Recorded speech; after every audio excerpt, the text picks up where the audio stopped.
What? A destination could not start. Facebook. Alright. It's okay. Alright, so welcome everybody again to Sunday, Course in Miracles. This always feels like it's been a long time, even though it's only 3 days usually that passes between our calls. Um, what is A Course in Miracles, first of all, for those of you guys brand new coming to this call and brand new listening, it's this book right here. It's pretty dense.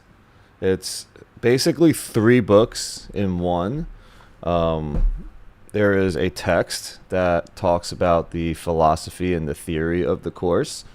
Very dense, and it's hard to read sometimes by ourselves. So that's why there's a lot of A Course in Miracles study groups, such as this one. And then there is a workbook for students that has 365 lessons for 365 days, and completely designed to help you let go of the illusions of this world and the illusions that you have, okay, of this world. And how do we shift from fear to love? That is the entire premise of the Course. And that forgiveness is our tool. So we'll go over all of those terms so that we have a distinction for what they are. And then there is a section called Manual for Teachers. Manual for Teachers, I started in Manual for Teachers because I couldn't get into the Course when I first started. I had some resistances and judgments to Holy Spirit, Jesus, God, all of that, because I grew up half Catholic, half Buddhist, and the Catholic side of my family was very, they pressured me a lot with religion, and they kind of, how some do, they press you, and they kind of guilt you and shame you if you don't do certain things. So, being forced to go to Bible study, being forced to go to church, I'm like, nah, I don't really like this. I like the invitation that the Buddhist teachings offer. So I couldn't get into the Course in the beginning, but then I started with Manual for Teachers, which was basically questions that students would have as they go through the Course. So Manual for Teachers was a great place for me to start. Now, that doesn't mean that that's where you should start. It's just where I started because it helped me answer some questions to get clear before I started reading. Because when you read with resistance, none of this is going to make sense. All right, so it wasn't until I lost my dog, Duke, when I was in a little bit, like right around the end of my college days, that my heart was so broken, and I finally opened myself up to the possibility of healing through A Course in Miracles. I was like, okay, maybe I don't understand what I think I understand about this world, and I was open enough to accept the words, okay, just the words of God, Holy Spirit, and Jesus, because that was what I was resistant to, not the idea and the examples of Jesus and Holy Spirit and God, but just the words itself I had judgments on. So I couldn't be open to the Course because of that, and now having accepted those words and letting go of my judgments around it, which is what the Course says forgiveness really is to let go of your judgments around it so there's no energies around there, to bring things back to the innocent state that they once was.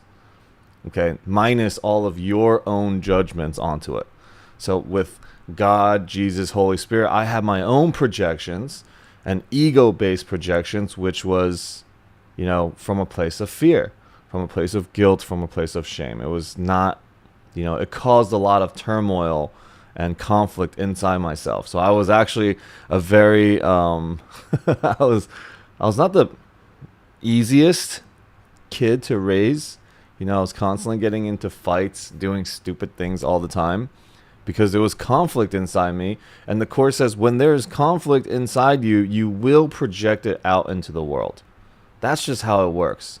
Okay, and in the last couple sections of the Course, we talked about the laws of, like, the universal laws, the laws of the kingdom, which is where you put your energy to and what you believe is real, you will project and teach and extend out into the world.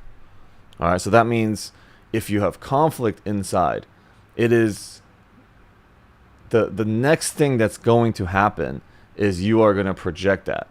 And you will teach other people what you believe is real and what you believe is true.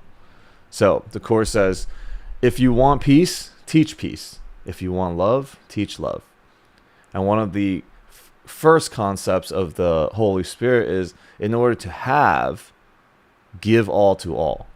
Okay, this is training our minds to shift our idea that giving requires sacrifice or giving up of something, but giving is really, we can change those words to receiving. Giving and receiving is actually happening together. All right, so if you're giving somebody body work or massage or energy work, you are actually in that moment have the ability to receive all the gifts and all the downloads as well. So, doesn't matter what you do. If you're sharing your time, if you're sharing your love, you're sharing your resources. Okay, what the Course says we've done is think about money. Let's use money and love, right? We see love as a frequency, as energy.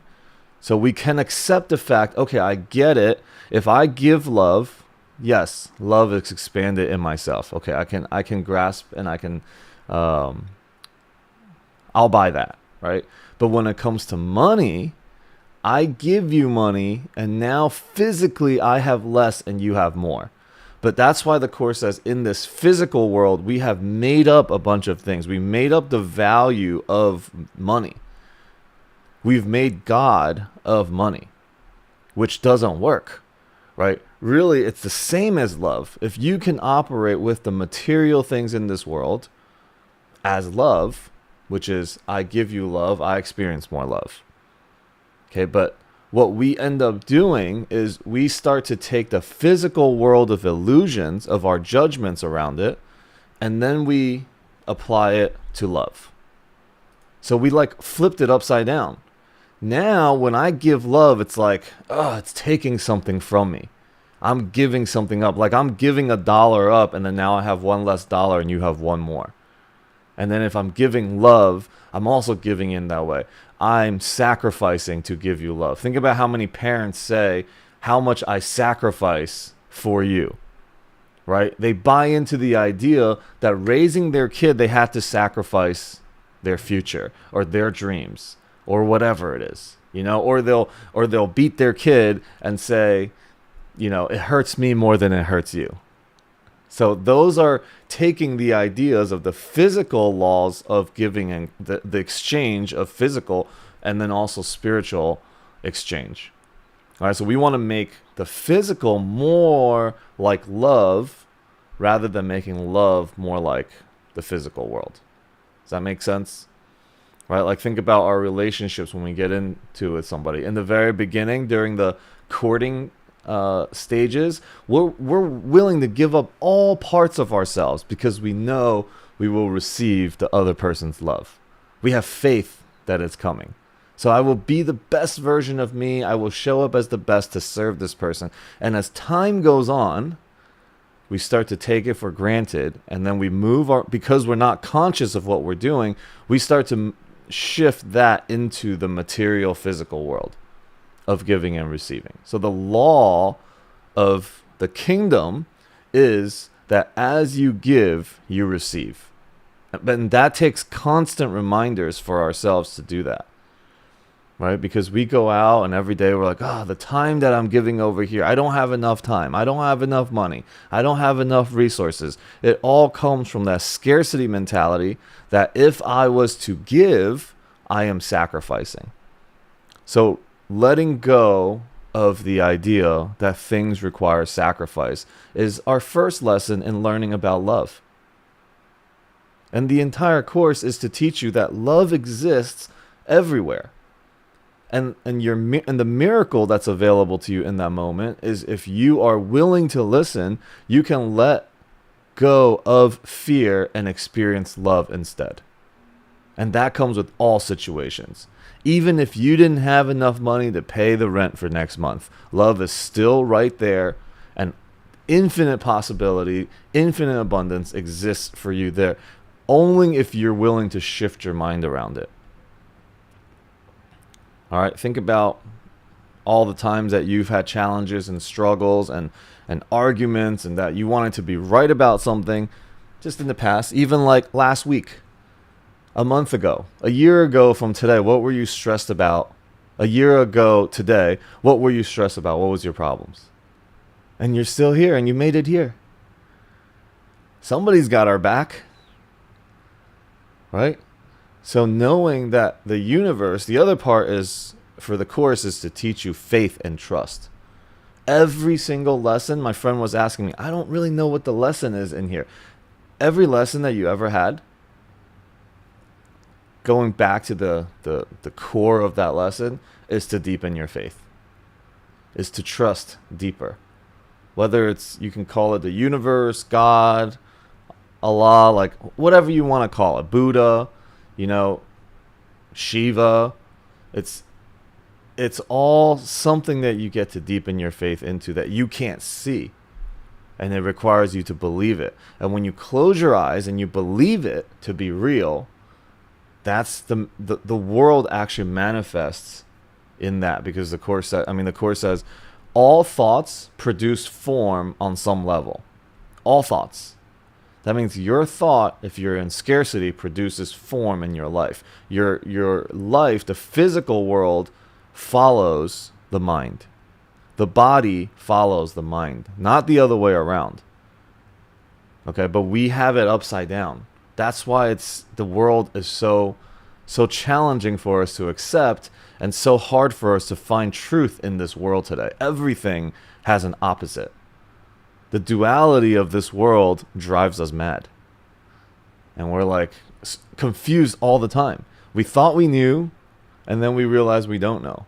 And then we thought we knew, and then we realized we don't know.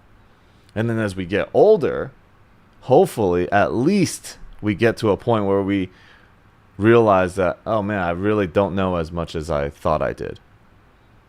Now, a lot of people get older and they get more skeptical and more cynical because the ego's like, no, I already know that this world is screwed. I already know that we can't trust people. It's that just giving up, right? But the other way to remember is that, oh man, I don't really know all of these things. I don't know what the outcome of this relationship is. I don't know how this person will show up today. I thought I knew. We create an image of somebody and we expect them to show up the same way every day. But just think about our own lives, how far we've come just in the last year, how far we've come in the last 5 years, 10 years. We're not the same. We're not at all the same person, right? So we have to give other people that. That means we release our judgment and our image of other people. And what that requires is us to begin to see with our spiritual eyes rather than our physical eyes. Our senses from the body, okay, it serves a purpose. It serves the mind for learning. But if we make the mind the slave to the body, which means if I get sick and I get injured, like I just got in a car accident, I made my body more real. The fear came up around my body even more. However, it is possible to heal from the mind and then the body heals from it. Right? But if you allow the body to bring fear into your mind, now it just creates this like very rough cycle for you. Okay, so the Course itself is designed to help you shift from fear to love. Some of the examples I just gave are just pieces of this exact lesson right here. A miracle, okay, the Course says a miracle is the shift from fear to love. Okay, but even deeper is a miracle is the love that exists for that to even be possible. The kingdom is what the Course calls it. Okay, and that's what we're going to go into in chapter 7, section 3 today, which is the reality of the kingdom. It doesn't matter if you've missed other parts of the chapter up to this point, because all lessons is on deepening faith, and all lessons are a shift from fear to love. And when we do that, we recognize our shared divine nature of ourselves and our brothers and sisters.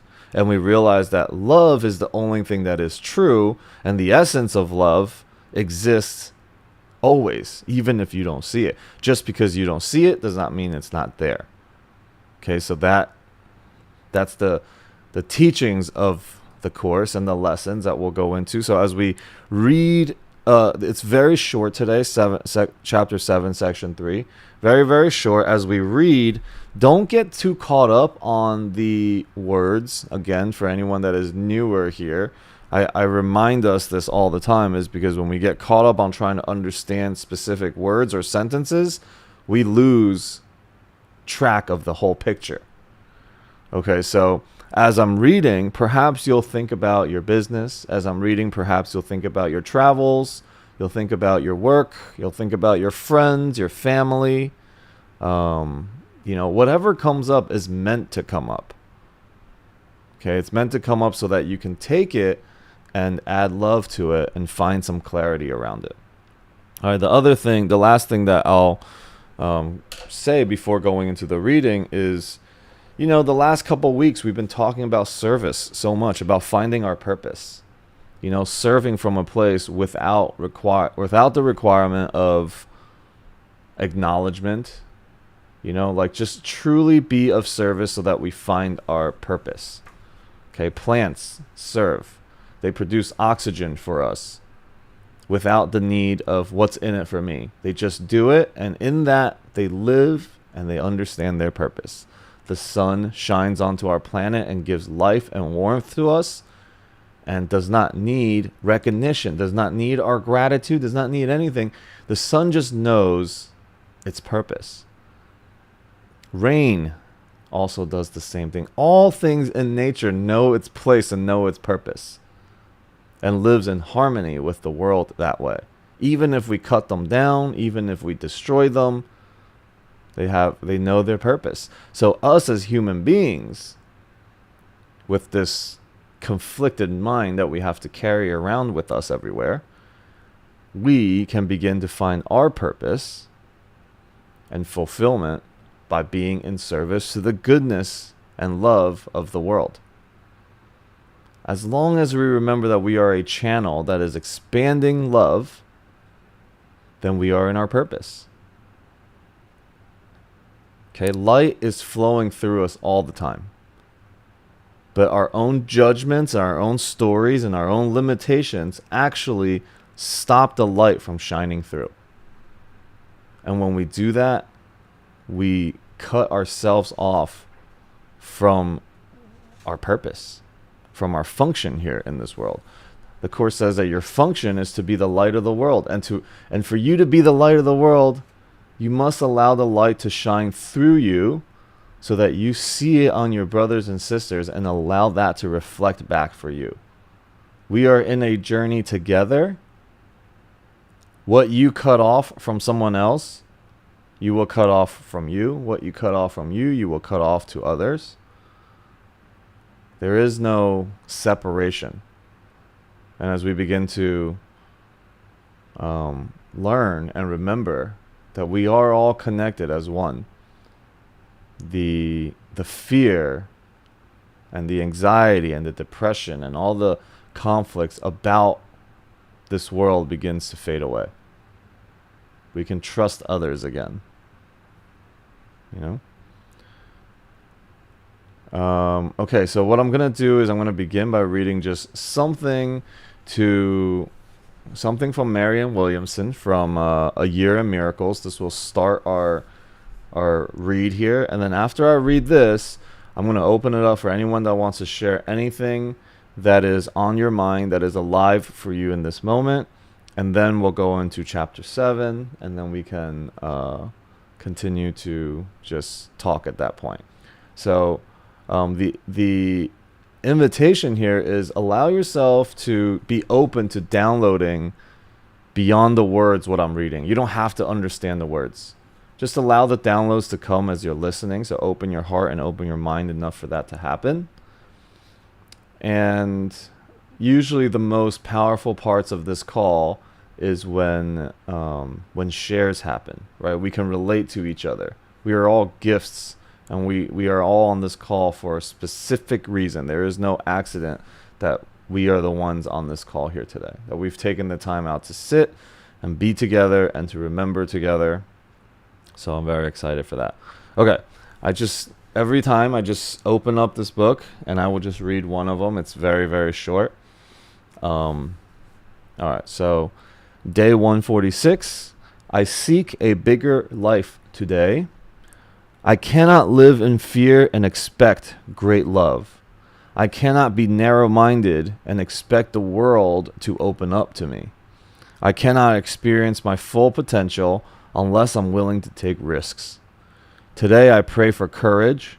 I surrender the attitudes and behavior patterns that keep me from my greater good. I am willing to be a bigger person that I might have a bigger life. Dear God, please remove the fears in me that keep a fuller life at bay. Interrupt the patterns of weakness I have inherited from my former times. Deliver me to my greater self. Amen. So that's a gift for you all, and I will post it. I will copy that and post it into our WhatsApp chat and our Instagram group. Tasnova or Eric, welcome both of you guys.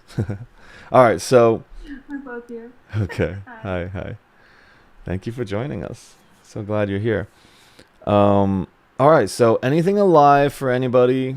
Does anyone want to share anything before we go into this section here today?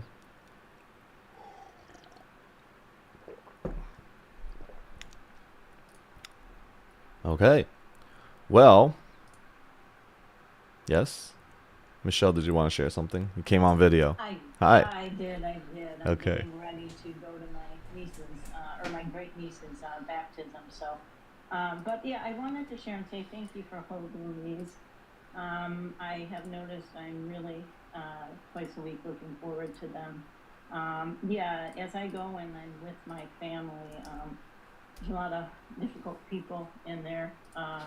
They all are very, very. My mother and my younger sister are extremely negative, and I'm always trying to practice things that we have that you express in these sessions. So I almost have to set my mind to be like go in there almost with light and put a bubble around me so no one kind of pierces that.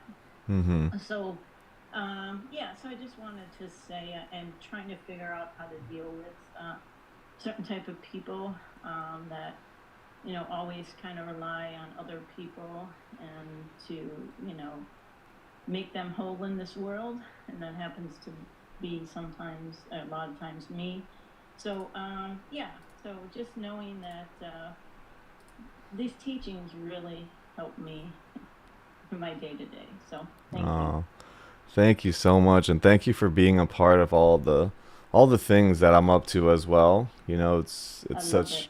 such an honor to have you join us in all the endeavors here as well. So, and being on these calls, you're like always here. So Thank thank you. you. Yeah. Thank you. And speaking into that too, sometimes it takes multiple calls for us even to have a certain download, because there's ego listening. We can't help but try to judge what we're hearing, from these calls. We just can't help it. But over a period of time, there will be moments where we get this download, this clarity. You're like, oh, that's what my annoying family member is here for, right? That's what I'm supposed to learn, right? And it just helps us brings us to clarity, so that clarity brings peace. And I realize, okay, I don't have to judge them as hard as I do. I also don't have to expect them to show up that way every time also. So we allow ourselves to be like, truly try to be in the present moment, where we create from infinite possibilities. The ego wants us to go into the future and go into the past. That means I go into the past and I extract my experience of these people, and then I throw it into the future, and then I imprison the present moment, right? And we're never in the present moment. And in the present moment, they can show up completely with love. But because you view somebody a certain way, they can't, there's no possibility of showing up differently, right? We think about, and I've been mentioning things a lot because quantum physics has shown us this. Things show up differently based on the way it is observed. And human beings are no different. We are made up of all those same molecules and atoms that show up differently based on the way we are observed. Somebody, really believes in us, it gives us all the confidence to rise up to the occasion. Somebody puts you down and all of a sudden you shrink, right? The way we are observed is it really matters in how we show up. So for example, I've just gotten into pickleball lately. Okay, and I compare it to how I experience basketball sometimes. Because when I used to play basketball a lot, it was very competitive. And if you mess up, and like the expectations are really high whenever you get on the court. If you mess up, you get taken out, and then all of a sudden your mind is getting messed with. There's not like all the encouragements, especially when you start playing at a more competitive level. And then pickleball, I'm over here like, okay, I'm a beginner and I'm athletic, so I'm like obviously better than most of the beginners. So I go up to the intermediate and these guys are crushing me. And then I'm watching the advanced players play. I'm like, I don't even think I could be on that court. Right? But then they all encourage me. They're like, dude, it's fine. Like it completely removed my like competitive and needing to be like perfect when I'm out there, being good while I'm out there. And I played a lot better. I felt safe to just like crush the ball with like, okay, to make a mistake, because they all accepted it that way. They're like, it's fine. Everybody's new, right? But in a very competitive environment, all of a sudden, sometimes you can't rise to the occasion because we get put down and there's high expectations. So it's the same thing with our family members. And with people that are coworkers, people that annoy us, right? Can I give this moment a blessing? Can I allow this person to show up differently by not holding them to their past or my experience of their past? Or the character that I know, oh, my cousin is always asking for handouts. My cousin is always, relying on other people, and always, and we don't give them a possibility to show up. So the Course says that forgiveness, this is forgiveness. Forgiveness is forgive them for what I thought they did to me that they did not do, which includes the image that I have of them. They put the image of themselves in my mind. That's what the ego says. Right? They put the image because of the way they showed up, because of the way they spoke and the words that came out of their mouth and their actions. All of that is them putting an image of themselves in my head. And the ego's like, yep, we're done with it. It's on them. If they can change, then I'll think of them differently. And that is the challenge, because they will never be different in your head. Or, it would take a lot of time. But why waste the time? Why delay so much to give somebody a chance? And even giving somebody a chance, we hold a leash. We hold something to it. Like, don't mess up. You're going to go right back in this prison in my mind. So forgiveness is truly for ourselves, and also reclaiming the power back. That I'm the one that decided to see you this way. And so the Course says the practice is to see the light in somebody. We hear it all around the world. Namaste, right? The divine in me, or the light in me, recognizes that in you. That is a affirmation for ourselves. When we say it, it's an affirmation for ourselves. It's not for anybody else. It's not to look cool or anything like that. It's literally a reminder for ourselves that I am choosing to see the light in you so that I may see it in myself, so that I may experience light. And then there's a saying in the Course that the teacher of God is generous for selfish reasons. Now, not like self as a separate self of me and you, but capital self for the collective reason. And I am included in that collective healing. Oftentimes we feel like it's either them included in there, or I'm out of it, or I'm in it and they're out. That's that sacrifice idea again. So, yeah, thank you, Michelle, for sharing. Anybody else want to share anything? Anything that's alive in anyone before we begin reading? Welcome, Brooke. I'd like to share. Hello. Thank you so much. Hey. Thanks so much. I'm walking the dog, so I don't know if... am I on video? Yes, I'm so glad we finally see you on video. Awesome. Well, this is Val. Thank you. Oh my gosh, that just really hit home for me. Seeing the light in someone else so that you can see the light in yourself. Wow. And also the other part was seeing a person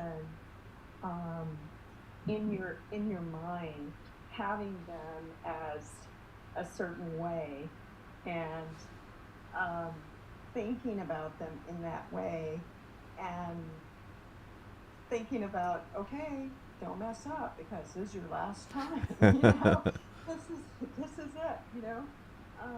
I've been in a relationship for 13 years, in and out, with someone who has been struggling with alcoholism, and beer is the choice, and it just hearing that, how my ego wants to go, you know what, this is the last time, type of thing. So thank you for that. That really, like I said, that really hit home for me, and I feel like, letting that light in, I feel that too, because, God is there, and we know that God has a plan. Yeah. So yeah, so that's all I wanted to share. But thank you so much, Alex. Oh, thank you so much for sharing. Space. Yeah, thank you. Thank you for being here. Yeah, thank you for sharing. Welcome. Oftentimes I hear something like this too. And how does the course deal with if you feel like you're just putting yourself in a bad situation all the time, right? And like people that are suffering, or people that have addiction problems, it doesn't matter what they're addicted to. It's not like they don't know they have it. They have a problem, right? Or they have an addiction to something.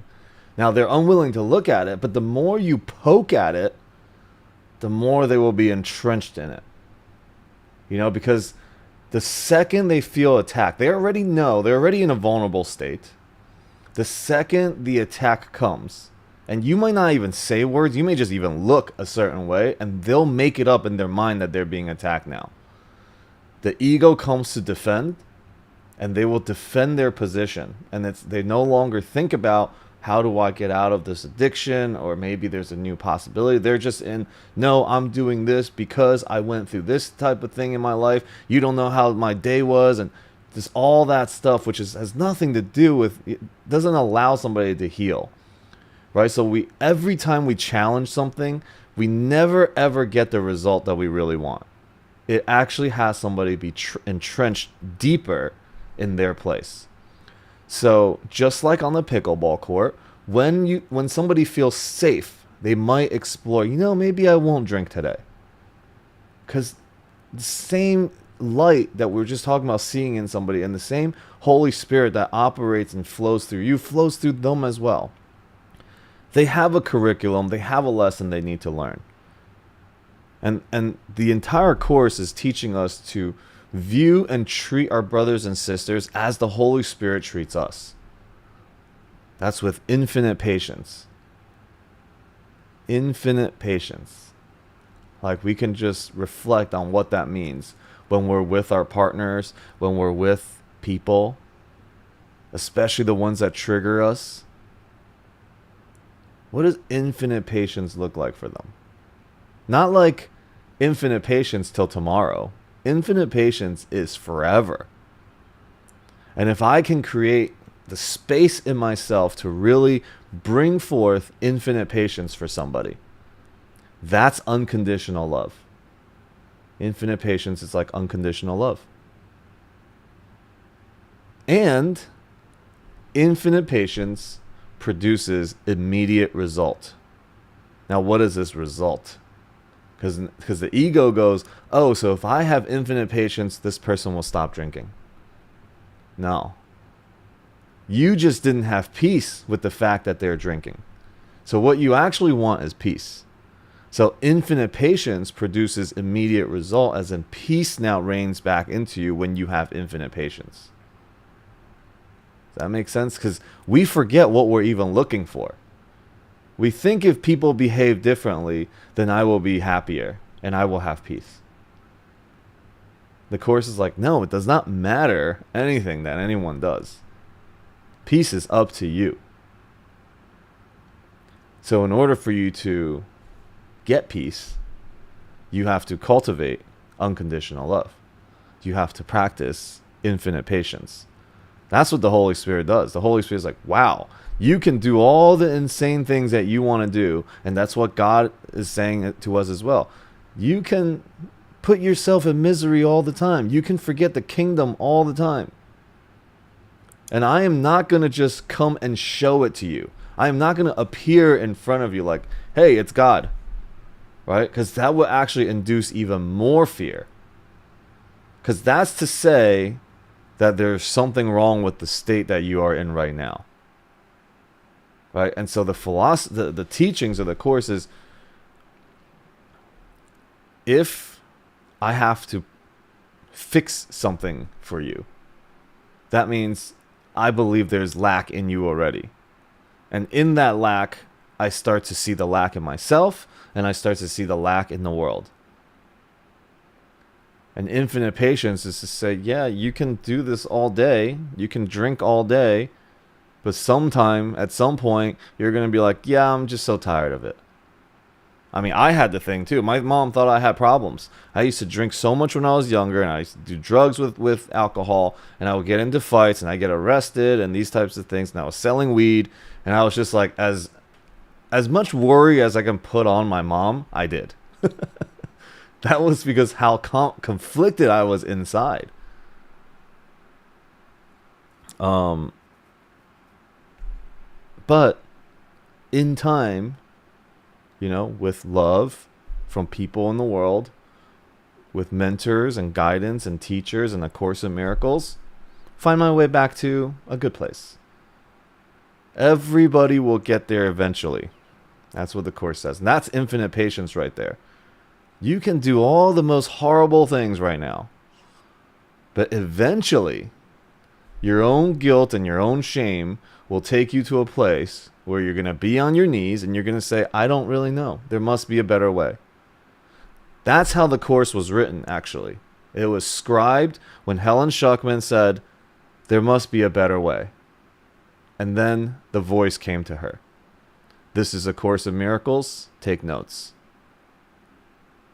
And that's for us too. How long will we put up with all our own nonsense? If there are conflicts in your life right now, it's up to you. Nobody else needs to do anything. The world does not need to change. The way you perceive the world needs to change. That's what the Course says. Because you can rearrange the furniture on the Titanic all you want, but if the Titanic is going down, it's going down. And rearranging the furniture around you is not going to bring you any peace. Right? So, wait, what does that analogy have to do with anything right now? It kind of made sense in my head before. But, yeah, things outside of us will not give us the peace that we think it will.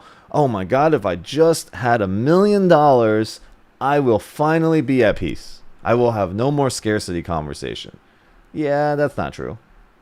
People win the lottery all the time, get into worse positions than they are 5 months before. 5 months. Right? If you have scarcity around it, it's going to show up no matter how much stuff you have. Oh, I'll be at peace and I'll finally be, our family will be reunited once my brother or my sister stops doing X. Right? And it never does. Because it's your own conflict in your mind that will continue to be projected outwards and manifest in the physical world. The mind manifests. The body is a teaching device. Because some people will hear what I'm saying and be like, oh, wait, so what do you mean? I believe that the body is our teacher. I mean, you got to take care of your body, this and that. Your body is a learning device for the mind. Okay, it will show you and give you opportunities to break free from the physical world. For example, my neck injury, okay? I can totally be bought into the fact that there is no cure for it. There is no fix, is what the doctor tells me. You can only manage the pain for the rest of your life. Do I believe it? For moments, I did. Fear came up. It was real. I was like, oh my God. And then I remember how many amazing stories I've heard of people healing from the most crazy things. The doctor's saying you'll never walk again, you'll never this again. And there's just miracles across the board because people didn't believe that. They're like, no. Because their mind is stronger than the laws of physics. So our body will show us where we might have some energies that we hold against somebody. Our body is an indicator. Oh man, my heart is beating fast as soon as this happens. Okay, your body is telling you something, that there is a lesson to be learned here. And again, all lessons go back to the core lesson of faith. The course, actually, is it the course? Something said, have you had faith? Had you have faith, you wouldn't even need miracles. Had you have faith, you just need to have faith. Okay? All right, so before I'm going to open it up again, any opportunities for anyone to share anything that's on your mind or alive for you, or I will just read this very short section here. Oh no, my book is really falling apart here. 10x health injections. We take so much of 10x supplements and stuff. They got me. Go ahead, Donna. Hey, so if somebody has passed away and you still have those old feelings, like not good ones, does the book talk about that at all? Yeah, just because someone is physically not there does not mean they don't exist anymore. Everything exists in your mind. My dad, that physically passed away, is still teaching me lessons today. Because it's in your mind. And you can still heal your relationship with somebody after they pass away. And you can only do that if you believe that you don't need outside things to happen for you to experience that healing. You don't need the person to hear you say, I'm sorry, or whatever it is. You don't need the acknowledgement in return. You can heal things by, it's one way. It's a one-way direction. It's a one-way street. You heal your relationship to somebody. The forgiveness continues to happen because it's stories that you've carried. Paula? Thank you, Samahan. Thank you again for everything that you're sharing. I shared this moment. Yesterday I was having dinner with my friend. She's a psychologist and she's also has started the Course in Miracles. And we were just you're talking about faith, and it made me think, I was thinking about faith, and a friend said something about, oh, you've been 15 years in this red road or whatever, and it's like, yeah, but then when I came to think of it, I remember I actually since I can remember praying with my mom at night. You know, this is like whenever I started to como se dice, to cultivate the faith, you know, and the prayer. I would love to go to mass. I was raised Catholic, and I would love Eucharistia and sing the songs, you know, and I thought it was so beautiful, the whole ceremony. And then I started to love the ceremony in Buddhism and love the ceremonies in Hinduism, you know, and it's just but I wanted to say, and it made me think a lot about my mom, and just to give thanks of how I was raised up, having faith in God and loving God. And I thought it was so beautiful when you said also that what we observed, what really matters, and what people say to you. And my mom just came. My mom passed 16 years ago, Mm. and she just came to me like when she was like she said, "Honey, you could do anything you want." You know, she would believe in that. You know, it's like you could really do anything you want if you put your mind and heart to it. You know, so thank you for this. I think this is beautiful. I just I felt like a lot of like changes in my life, and I knew I needed something greater, and I'm just grateful to be able to connect again to faith, to believing in something greater, and to study. I really love studying, and thank you for putting this space for us to be able to study something so beautiful. I've been wanting to do so for a long time, and just I don't want to take my time, but just I have a lot of gratitude for this group, for this space, and for you holding this for us. Thank you, thank you, thank you. Oh, thank you so much. We spent such a beautiful weekend together last weekend, and you know, I love how much we connected like right away, you know, and your beautiful music and the body work and all that. So yeah, thank you so much for being here and sharing, because you are definitely a light, and we get to on this call, you know, be more lit up that you're here. So thank you so much for joining us. Thank you so much for the invitation. I'm very, very grateful and happy. Yeah, awesome. Cypher, Hey Alex, how's yo, everything? what's up? Good to see you, my friend. Good to see everybody here in this call. The man with the whitest teeth. What's up, brother? I got it done with my family in Colombia. Yeah. So this is a little marketing there. If anybody needs to get their teeth done, they get it for cheap with my family. Mm. Medellin. Okay, okay. Something that's beautiful from fear to love. Thank you, bro. That's very interesting. And I want to run something by the group, by you. When you have someone that they cannot cope with themselves, right? Where they're very uncomfortable with themselves, where they cannot identify their freedom and their love, and you must stick with these people or this person because that's something that you have to do at the moment, and it's you create like all this space of about a space of infinite patience and infinite love. But somehow we are human beings and it affects us. How do you go beyond your nature? What comes up? Because I'm going through something like this right now, where I'm living. I went back with someone that is the mother of my child, and she has a lot of issues from her youth, and I've been trying to help her heal and things like that. But it's affecting me. It's affecting me, and I love this person, and I cannot just turn my back on that. I'm starting because we have that super ego where we want to show a face of something we want to sell. I want to be in my life as realistic as I can with everything, because that's how I'm going to be able to be happier. So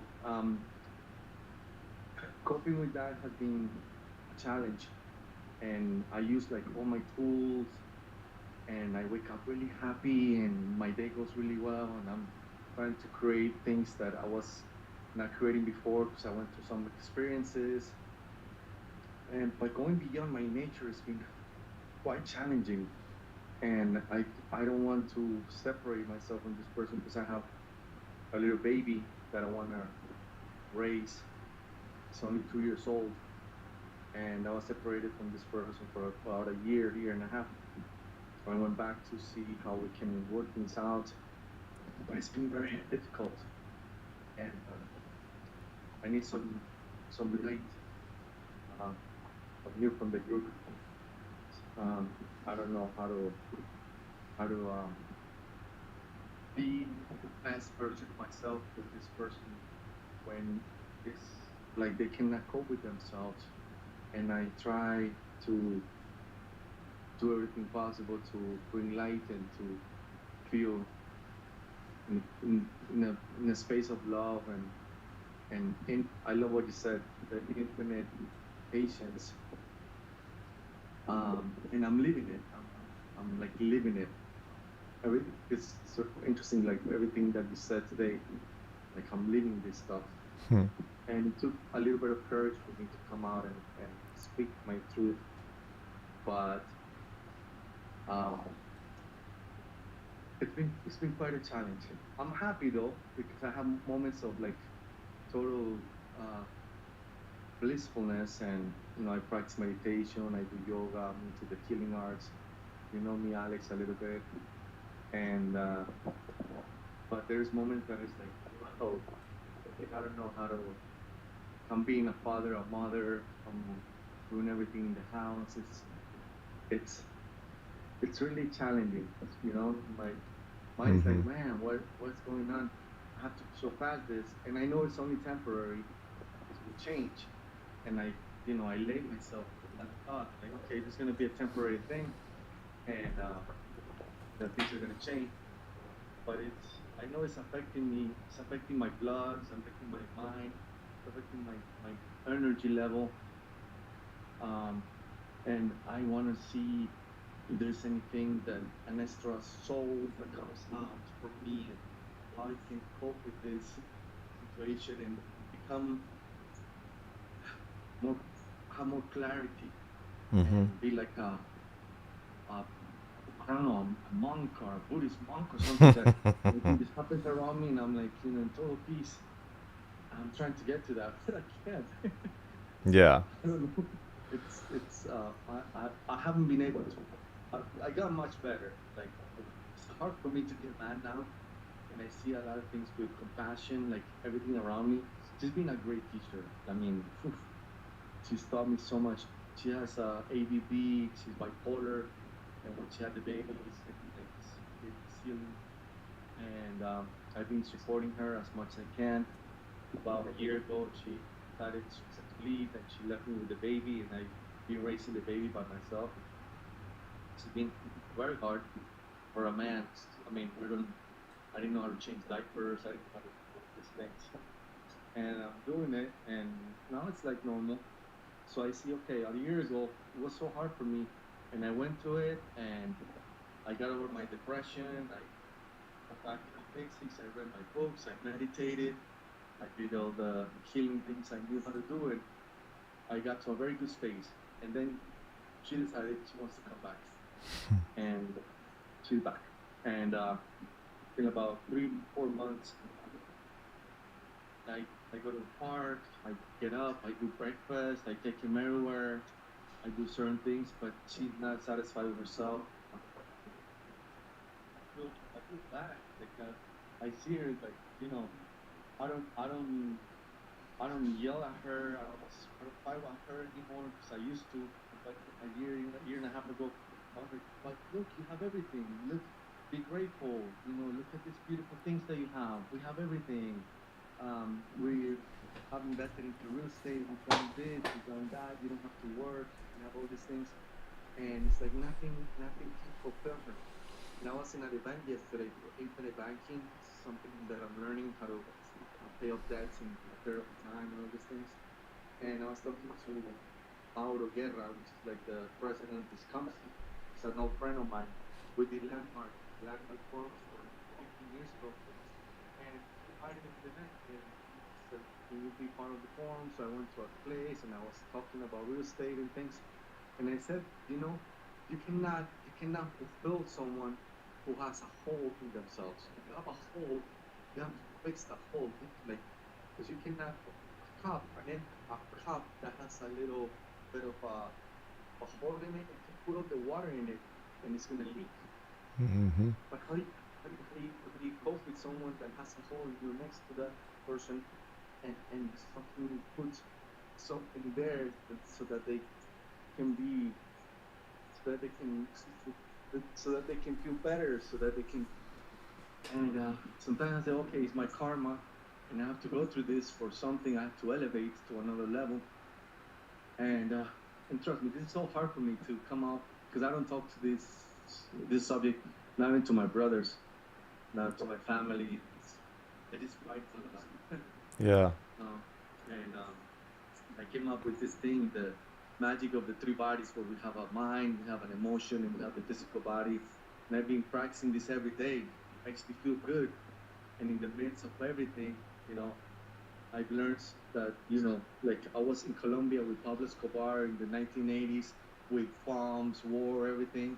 And I would hear my brother say, just live from the inside. You're not out. The outside is an illusion. And that I kept working on that. And that got much better. And now the situation, if I look back, there were other difficult situations and that they came and they went. But now it's like I have a baby, and that's bringing me like all the healing that I can have. Because when he cries, I feel like so attached to this little boy. And I think his father, his mother, his caregiver, with everything, and going through the situation. So I came out here because we're here in the park, and I came out to talk about this because I just rode the bike with them, and I give them water. It's, you don't understand, like. But I'm going through this, and I don't know how to fill the hole that she has. And if I leave her, then my baby's not going to be with her mother, and he's so happy to see us together. And I don't know. Thanks for listening. Yeah. And So, for first of all, thank you for, mustering up the courage to share something vulnerable like that. As a man, it is hard to share these things, especially with a group of people that are also strangers. So, props to everybody here also for creating this safe space. Week after week, you sharing opens up the possibility of others to share. Now, a couple things like we mentioned earlier. If you think somebody's got a problem, they will be entrenched in that problem even deeper, right? This hole that you see in her is your perception of a hole, actually. And if you say, oh, you can just be grateful for this and this and that, it's basically saying to her, what she's probably going to hear is, he's telling me I am not grateful for these things. Right? So now that shifts her thinking. She's not thinking like, oh, I could be grateful for them, but she's thinking he's calling me out and attacking me and saying I'm not grateful. Right? And then as you perceive a hole in her, that hole will become real because you will point to the hole all the time, and she will maybe be enrolled into it, or she will fight against it. Which actually, because she fights, if you identify a hole, she goes and defends the hole. What that's happening in both parties is we are saying the hole is real, right? Even though she's defending against it and you're calling it out, either way, the energy is going towards that hole as being real. The practice from A Course in Miracles is to remove what you see as lack, your judgment of lack. Because no matter what practices you do, each time you think you're ready for love, and the unhealed parts of yourself, if you see lack in things, the stakes get higher and higher each time, right? Maybe at first it's just one little conversation. Then there's a baby involved. Then there's money involved. Then there's more things involved. So if you're unhealed about seeing the world with love and through forgiveness, through the lenses of forgiveness, then the stakes get higher. And even though you practice all this time and you dealt with something in the past, you're like, I'm at peace with that. And then you come here, and now the stakes get bigger, and you're like, oh no, my practice is not enough. You see how there's always this climbing of enough, not enough, enough, not enough, enough, not enough. All right. And so just maybe the meditation and for yourself, the prayers that you let go of the character you have of her already. Every day living into the present moment like a new possibility of the maximum love that you can think of exists between you and her. Can that be a possibility each day? Because you'll wake up and you might be at peace, but you'll think about what she has done or what she has said, and then you will put her back in the jail in your mind. And then you will sit outside the jail cell to make sure she sits in there, because your mind believes that you are right at the end of the day and she is wrong. That you should be more grateful and she should be... You know what you're grateful for and she should know it also. Right? That's like this masculine thing that we do. But the practice for us is to step more into the feminine. You know, that there is a flow, a divine energy, and that she is exactly where she needs to be, what she needs to be, and how she's behaving is exactly her curriculum. And then at the same time, that's exactly my curriculum for being here. You know, that's that faith, knowing that God, it's not her problem. God has put you two together so that both of you can heal and remember the kingdom together. You know, and that's your... Yeah. Something comes up for me when you're saying those things, that we live in a lot of expectations. Mm-hmm. We live in a lot of things that we say, oh, let's create this abundance, I want to live this, I want to live that. And you live in this expectation of something that should be this way or that way. And when it continuously not being the way you want it, then you feel you're not feeling happy. But you're right, when you can come and you can just be in awe with yourself, and not concentrate on the results of other things, but just the happiness that you can create and the light that you can be in without expecting. I think I've been expecting a lot. I've been expecting things that are not the way I want, so I'm not in a happy place. But if I live from what you're talking about with that conditional love for my own existence, and just being, you know, like I say to her, I'm not here to shine, I'm here to enlighten. I don't want to shine around me. I don't want like my ego to be like, oh, you know, but I want to be able to like give her this light, but I'm expecting the light from her, and thank you. Yeah, that's hitting home, bro. I like that. Yeah, and before we get into reading, I'll just leave you with this. There is, you know, a great quote that I love as well, is that, you know, I didn't come to teach you, right? I came to love you, and love will teach you. Wow. I came to bring God into your life, and God will teach you. You know, versus feeling like it's your responsibility to teach somebody or to fix someone. It's not up to you. You didn't make the problem, and you don't have the solution to the problem. The only thing you can... Huh? The quote, I didn't come here to love. What was that? I didn't come here to teach you. I came here to love you, and love will teach you. Oh, wow. Okay. Yeah.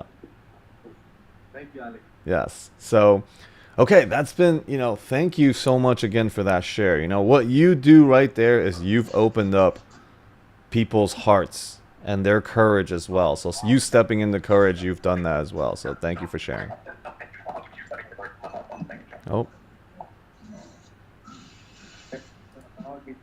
And thank you for the space. Yeah.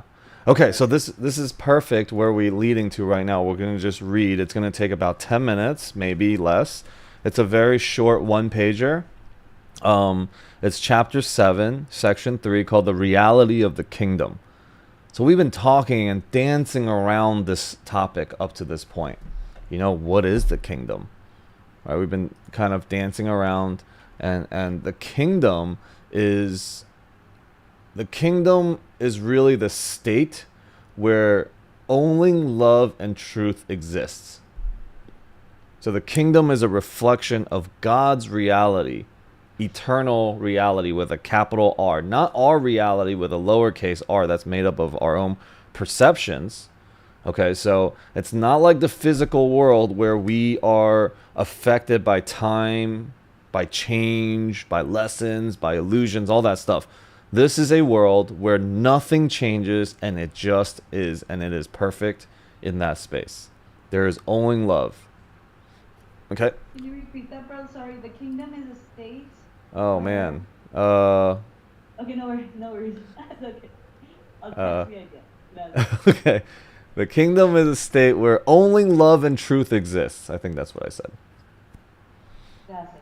Yeah, sorry. I have a hard time remembering what I say sometimes, even if it's 2 seconds later. Okay, so I'm going to read, and then again the invitation is what is this for you, right? We're painting a part of a picture right now with words. Okay. What are words? Words are tools for us. Okay, that's all it is. It's tools. We can use it to influence and impact people. We can use it to hurt people as well. And it can hurt us if we let it. That's the only thing. Right? So words are tools that we use, kind of like when we go fishing or something. Right? If we go fishing and the goal is to catch a fish, we use the rod as a tool. Okay? Once we've caught the fish and we got the fish, we really no longer need the rod anymore. Right? So that's kind of like words. Words are being used right now to paint a picture. Maybe it'll paint the whole thing for you today. Maybe it's going to take a week. Maybe it'll take years. Maybe it'll take your whole lifetime to paint this picture of what the Course is trying to teach us. So as the words are being read, don't be so caught up on trying to understand sentences or like, I agree, I don't disagree. Move all that aside and just open your heart and your mind as much as possible to allow the downloads to come from it, to allow the picture to be formed in your mind. Because that picture, these words, it might be, my picture might be different, might be a different part of the painting than yours, right, as we read.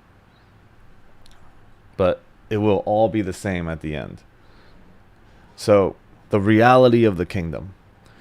The Holy Spirit teaches one lesson and applies to all individuals in all situations. Being conflict-free, he maximizes all efforts and all results. By teaching the power of the kingdom of God himself, he teaches you that all power is yours. Its application does not matter. It is always maximal. Your vigilance does not establish it as yours, but it does enable you to use it always and in all ways. When I said, I'm with you always, I meant it literally. I'm not absent to anyone in any situation, because I am always with you. You are the way, the truth, and the life. You did not make this power any more than I did. It was created to be shared and therefore cannot be meaningfully perceived as belonging to anyone at the expense of another.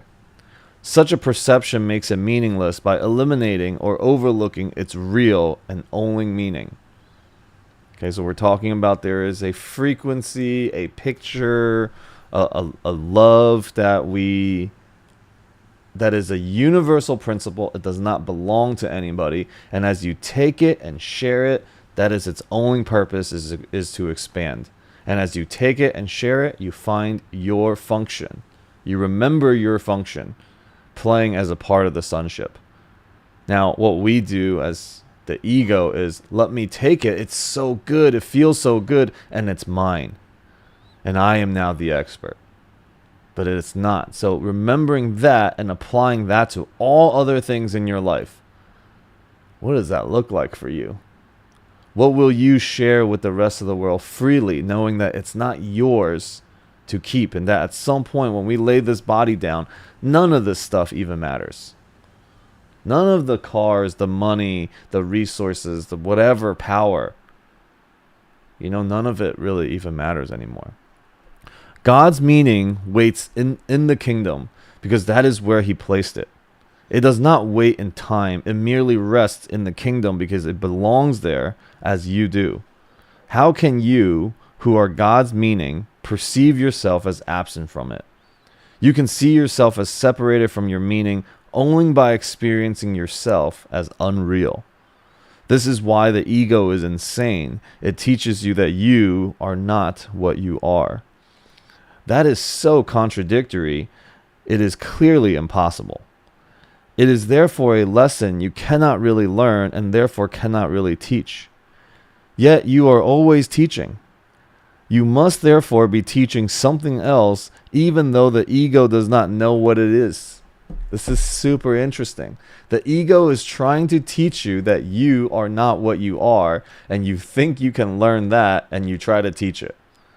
That's why it's confusing a lot of times, and we're like, wait, what is it that I'm teaching? Wait, what did I just project into the world? And I'm not saying teaching as in holding a course like this. I mean, in your relationship with somebody, you are teaching somebody. You're always teaching what is real for you. And because we're so confused at any given point, we think this is real for us right now, and maybe a year down the road, I'm like, man, I was insane. I thought conflict or anger or judgment or punishment was the right response to somebody's mistake. But now I learn different. And we just keep going through that, okay? Because we're learning what we are not from the ego. Your mind cannot be unified in allegiance to the ego because the mind does not belong to it. Yet what is treacherous to the ego is faithful to peace. The ego's enemy is therefore your friend. I said before that the ego's friend is not part of you because the ego perceives itself at war and therefore in need of allies. You, who are not at war, must look for your brothers and recognize all whom you see as brothers because only equals are at peace. Because God's equal sons have everything, they cannot compete. Yet if they perceive any other brothers at anything other than their perfect equal, the idea of competition has entered their minds. Do not underestimate your need to be vigilant against this idea, because all your conflicts come from it. Wow. All of your conflicts come from the fact that you think you and your brothers and sisters are not equals.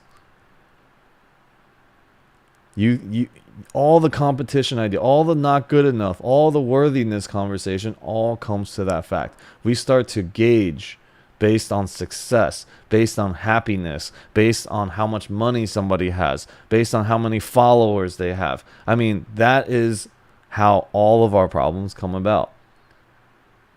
And the way out is to see that everyone has everything. The homeless person on the side of the street is everything already, and so are you. And then our conflicts and our competition begins to disappear. It is the belief that conflicting interests are possible, and therefore you have accepted the impossible as true. Is that different from saying you perceive yourself as unreal? So basically, the teacher of God comes in and remembers that all of my brothers and I do not have conflicting interests. We want the same thing. The world becomes safer in our minds as we believe that to be true, including the person that molests kids and murders people. What they want is love. What they want is to be seen. What they want is to experience a safe space. They don't even feel safe in their own bodies, in their own world. To be in the kingdom is merely to focus your full attention on it. As long as you believe you can attend what is not true, you are accepting conflict as your choice. Is it really a choice? It seems to be, but seeming and reality are hardly the same. You, who are the kingdom, are not concerned with seeming. Reality is yours because you are reality. This is how having and being are ultimately reconciled. Not in the kingdom, but in your mind. The altar there is the only reality. The altar is perfectly clear in thought because it is a reflection of perfect thought. Your right mind sees only brothers because it sees only in its own light. God has lit your mind himself and keeps your mind lit by his light because his light is what your mind is. This is totally beyond question, and when you question it, you are answered. The answer merely undoes the question by establishing the fact that the question The to question reality is to question meaninglessly. Meaninglessly. That is why the Holy Spirit never questions. His sole function is to undo the questionable and thus lead to certainty. The certain are perfectly calm because they are not in doubt. They do not raise questions because nothing questionable enters their mind. This holds them in perfect serenity because this is what they are. This is what they share, knowing that is what they are. So the reality of the kingdom, okay, in summary, is to be in certainty. To be in certainty is to remove all the doubts. To remove all the doubts, you have to see your brothers as equals, that everybody already has everything. And let me underline another part in this book that I didn't underline before to add to my millions of lines in this book. It seems to be, right? So in this world, everything seems to be a certain way, but the Course says seeming and reality are not the same thing. And because reality is yours, this is how having and being are ultimately reconciled. Having and being is the same thing. That's one to ponder on for a little bit. Because having seems like somebody has to give something. There's a saying in personal development training, be, do, have. Right? So you be abundant, and you do the things with the abundance being, and then you have abundance. But the way that we have it in the world is anything but be first. We have to do, then we will have, and then we will be happy. Or we have to have, then we will do it, then we will be happy. You see, that's the upside down thinking of the world. I have to have money, then I will be charitable, and then I will be happy and abundant. Or, I have to do all of these things that I don't want to do, and then I'll have the means to be happy. Right? So everything is backwards. But just like the Course is like, you got to be vigilant for the being. Vigilant for your mind to teach peace, to be at peace, because you are going to teach peace. There's no way that your mind is in conflict and you're going to teach peace. You must call upon peace to teach it. And again, I'm not saying teach as in get up on a stage and teach or get in front of a classroom and teach. I'm saying in life, things will show up. And it will be, will I respond with anger? Will I respond with judgment? Will I respond with anything but love? And that will be our test. So I will be loving first, and then all the situations will work itself out. I will respond with infinite patience and unconditional love, and then I know things will work out. See, it's all still a lesson on faith. And to deepen our faith is to be first. Is to respond with love in situations that you might otherwise respond with something else. Great. What an awesome chapter. Any thoughts, any questions? We got about 7 more minutes left on this call. I feel like I learned so much. So thank you guys. Or I remember so much. You know?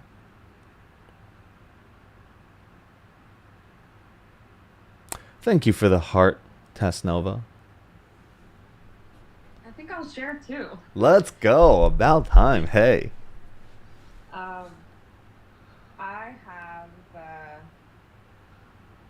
I've been really grateful for these teachings, especially during this time, and it's been a couple weeks since I've missed, but I've been really diligent with my mind as of recent because the world is I'm perceiving the world as chaos right now, and it's very like what's the word? Like it pulls me in, and it's so tempting, and I get so sucked in, and I get so sucked in, and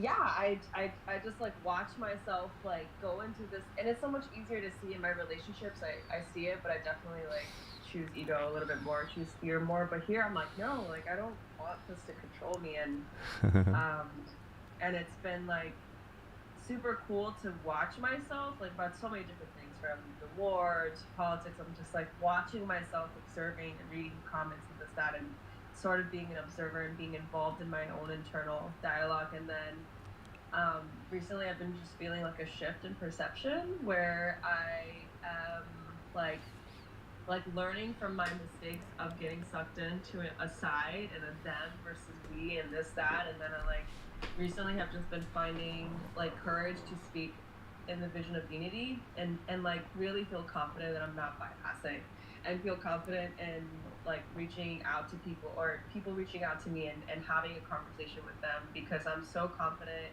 that there is another way of thinking that I'm even also learning to be open to create a win-win, you know. And the win-win doesn't always necessarily look like everybody like chooses the color pink per se. It's like just like being cool with our neighbors, choosing the person that I don't want to, you know, be associated with or whatnot. And it's just been so cool to, I feel like super empowered, and I was not feeling like that for a couple years about some worldly things. And um to really like see it's possible to have like a vision of peace, and it is like super out there. It's like out there, but it's so close.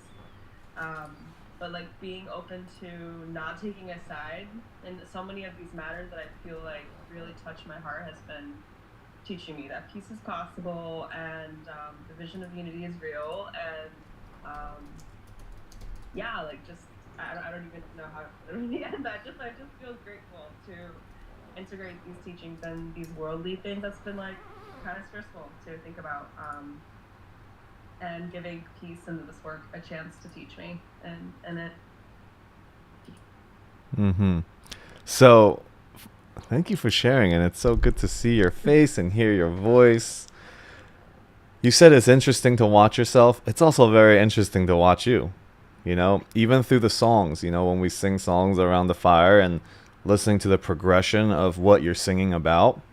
All right, so here's a link, everybody, to Tasnova's song on Spotify called Sweet Surrender.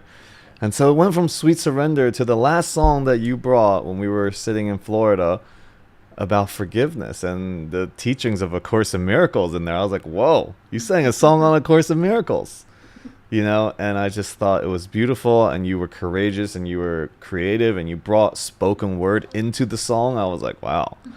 So just watching you really step in, and now like using your voice, knowing that it actually serves you and people, you know, and you've been sending amazing words of acknowledgement to me, to Love, and she was so happy to hear it, you know. And it's just little things that we can do that will impact people's day drastically, you know. So thank you for doing so much work, and showing up, and being courageous enough to share that with the world in your ways. So yeah. Where are you at? You in France right now? Where are you at? Yeah, I'm in France, 6 hours ahead. In the Wow. future. When do you come back? 13. Okay. And then you're going to North Carolina? Yeah, 15 to the 19th. Nice. Retreat. Okay. Ram Dass retreat. Amazing. Yeah. Cool. Well, super good to see you here. I'm so glad. Thank you. Glad to be here. Thank you. Always makes my heart jump a little bit more that you show up here. So thank you. All right. Who else? We got a couple more minutes. Who else wants to share, wants to be courageous this morning? Of course. Maya. Alex, I feel courageous. So, there's something that I wanted to share first is just so much gratitude for this space that you're creating, Alex, because like it's not only that I just get to learn so much and download so much, but I feel like with all these teachings, I also get to integrate so much in my life and like really fully embody it. And specifically, what happened was um, on the very powerful call we had in the beginning of May. I was just a few hours away of like boarding my plane to go to Slovenia and visit my family. And I was struggling so much with really embracing one particular person and just fighting to embrace this and finding reasons why not to accept her in my life. And just like bringing out a completely different point of you saying, so Maya, what I'm hearing is like you are choosing what love is. So you do not see and embrace the world as love. You do not see everybody as love, but you made your own rules to, you know, what love is and what it's not.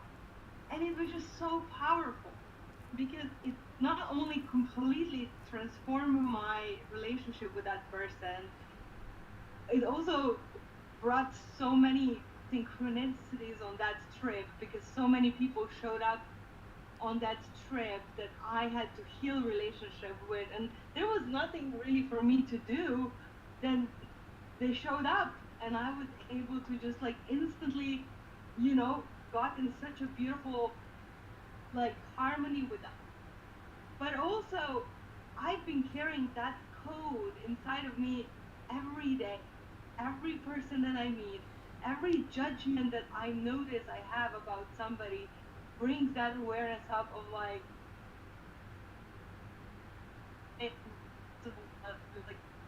and it's just a reminder that it's not daily, hourly, every moment. And I am just so grateful because I know this is now in me forever. I get to be reminded of, is this my way of deciding what love is or not, or is just love? And I always choose love. So I just wanted to share that. Thank you for sharing that because Thank you. it's a great reminder.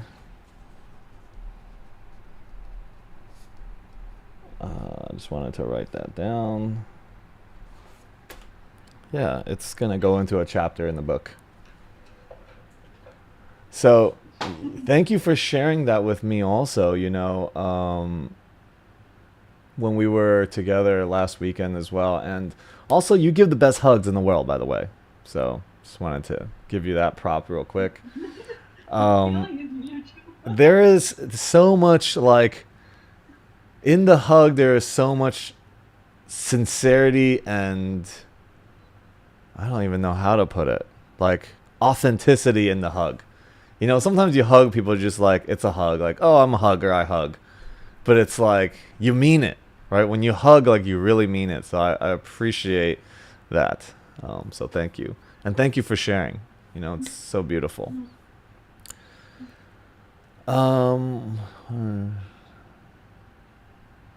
Cool. So somebody asked me, what is my relationship with my mom like now? It's really good. I mean, our relationship, nothing that I wouldn't tell her about myself and what I do. You know, we've gotten to at least communication in that place. I would like for us to eventually be able to sit in some kind of ceremony together, with some master plants, but we'll see. I don't see her or talk to her as much as I like because she's in Taiwan, but I call her, and it's part of my weekly practices to call her, actually. It's part of my pillars that I do with my coach. He checks up on me. Are you playing the guitar? Are you calling and talking to your family? And did you send gratitude things to your friends? Like, it's all part of things that we work on. So Yeah, we have a really great relationship. Thank you for asking that. You know, I love my mom, and she's getting older, and it's kind of like, I don't know. I see my dog also getting older. I'm like, oh man, time is flying by so quickly. So, but it adds to my feeling of gratitude. You know, it brings me back to gratitude. And that's another thing of the course. The course can have us feel anxiety with time, or it brings gratitude. See, the same exact thing is happening, but there's two ways to perceive something. Just like anything that you can possibly think of right now, anything that you will face throughout the day today, there are two different ways, and only two different ways to perceive something. One is from a place of fear, guilt, shame, right? Oh my God, I'm going to run out of time. Or from love, from compassion, from understanding, from clarity, from trust. And then that will bring us to, man, I'm so grateful. I need to act even more now. Show more gratitude, show more love, more compassion, more understanding, knowing that our physical world time is limited. You know, and what that does is it calls upon more love in your heart. And as you call upon more love in your heart, you will feel the frequency of love around the world in you more, because love is in your heart. You will see it. You will call it to you. You will draw it to you. You know? So, yeah. Wow. Whoa. That went 5 minutes over real quick. So, thank you everybody so much for being here. Have a beautiful Sunday. If you guys have questions for me, if you want to reach out to me, you know, you all know how to get in contact with me. And Paula, amazing, dear sister, thank you for joining us today. Did you want to share something before we got off?